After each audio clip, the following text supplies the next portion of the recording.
Hi అండి. One more mini vlog. ఈరోజు early మార్నింగే 5:30కి లేచాము. మా వారు ఇంటికి తొందరగా వెళ్ళాలి, పనుందని చెప్తే అమ్మ తొందరగా లేచి దేవుడి దగ్గర సామాన్లు అవి క్లీన్ చేసి దేవుడి దగ్గర అంతా కూడా సర్దేసింది.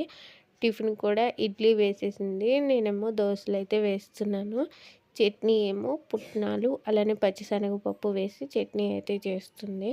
మా వారు దేవుడికి దండం పెట్టేసుకొని టిఫిన్ అయితే చేసేస్తున్నారు.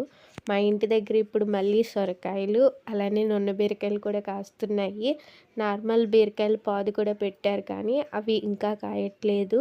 నూనె బీరకాయలు అయితే కాస్తున్నాయి. నూనె బీరకాయలు పచ్చడి భలే ఉంటుంది. పూజలకు అది తవలపాకులు బయట కొనే పని లేకుండా ఇంటి దగ్గరే నాన్న తవలపాకు తీగలు కూడా వేశారు. అలానే గుత్తి వంకాయలు కూడా కాస్తున్నాయి. ఇలా చిన్న వంకాయలతో గుత్తి వంకాయ కూర భలే ఉంటుంది. నాన్న చేత్తో ఏ మొక్క నాటినా ఏ పాదు పెట్టినా భలే కాస్తాయి. మా వారైతే ఇంటికి బయలుదేరిపారు. నేను ఈవినింగ్ టైంలో బస్కి అయితే వెళ్ళిపోతాను. ప్లీజ్ వీడియోని లైక్ చేయండి.